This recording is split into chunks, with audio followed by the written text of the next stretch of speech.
নমস্কার বন্ধুরা, স্বাগতম চুমকির রান্নাঘরে। আর চুমকির রান্নাঘরে তৈরি হতে চলেছে একটি শীতের স্পেশাল পিঠে। তো এই পিঠেটার সঙ্গে আপনারা অনেকেই হয়তো পরিচিত। তো আমার রান্নাঘরে আজকে আমি এটা প্রথম ভিডিও করছি, তাই আপনাদের সঙ্গে শেয়ার করছি।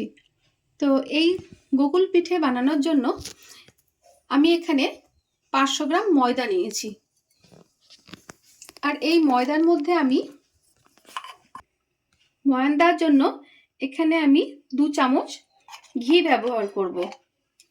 এটা গাওয়া ঘি দিয়ে ময়ানটা দিলে সেন্টটা খুব ভালো আসে, ঘিয়ের ফ্লেভারটা পুরো পিঠেটার মধ্যে পাওয়া যায়। ওই জন্য আমি এটা ঘি দিয়েই পুরো ময়ানটা দিয়ে ভালো করে এই গোলাটা বানাবো।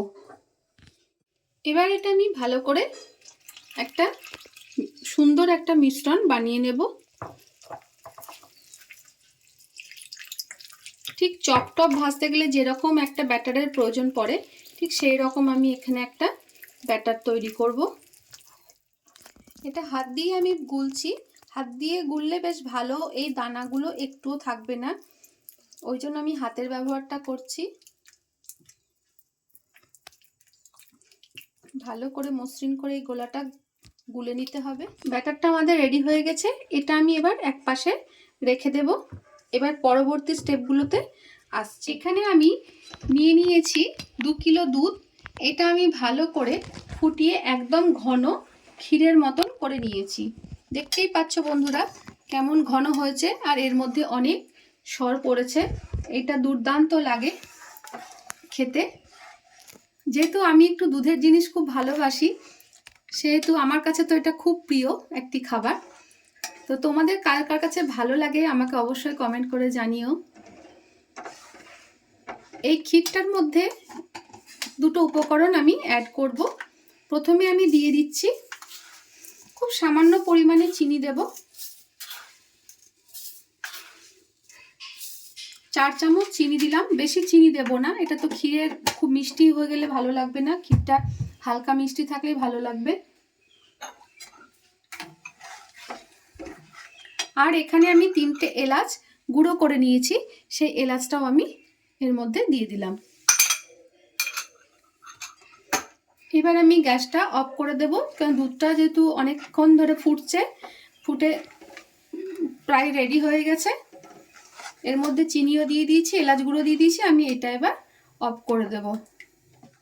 এখানে আমি 500 গ্রাম খোয়াকে ভালো করে খেজুর গুড় দিয়ে এটাকে আমি পাক করে রেখেছি।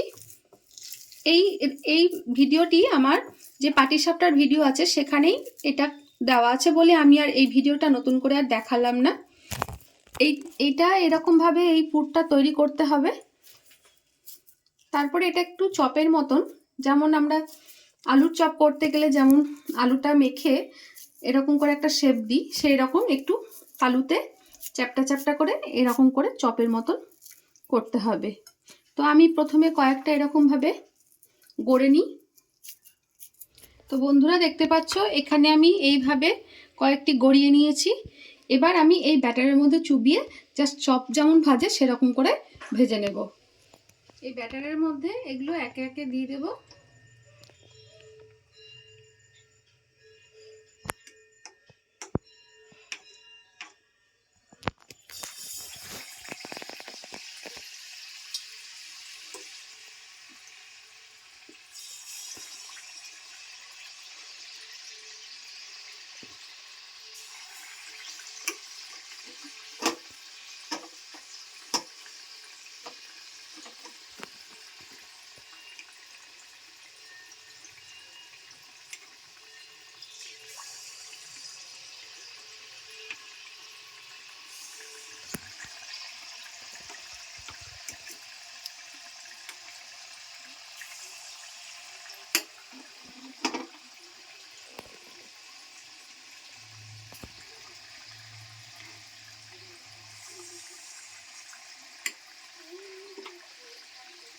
মিডিয়াম হিটে আমি এইগুলো সব ভেজে নেব।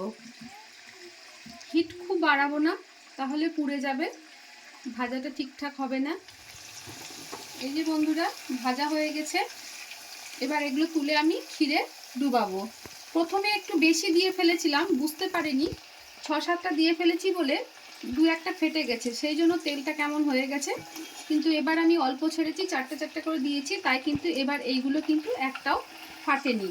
তো এটা লক্ষ্য রাখতে হবে, অল্প অল্প করে ছাড়তে হবে। তো বন্ধুরা, তৈরি হয়ে গেছে আর চুমকি রান্নাঘরে শীতের একটি স্পেশাল মেনু, গোকুল পুলি। এই গোকুল পুলি রেসিপিটি তো তোমরা দেখলেই। যদি ভালো লাগে অবশ্যই লাইক, কমেন্ট ও শেয়ার করবেন। বেশি বেশি করে শেয়ার করবে, যাতে আমার রেসিপিগুলি তোমাদের নিকটতম বন্ধুদের কাছে পৌঁছে যায়। আর এই রকম নতুন নতুন ভিডিও পেতে গেলে তোমরা আমাকে লাইক, কমেন্ট করবে, অবশ্যই জানাবে যে কেমন লাগলো, তাহলে আমি আরও নতুন নতুন রেসিপিগুলি তোমাদের সঙ্গে শেয়ার করতে পারবো। তো এইরকম ভিডিও পেতে গেলে তোমরা অবশ্যই কিন্তু বেল আইকনটি প্রেস করতে ভুলবে না। তো দেখা হচ্ছে চুমকি রান্নাঘরে আরেকটি নতুন ভিডিও নিয়ে। নমস্কার, শুভরাত্রি, ভালো থেকো তোমরা।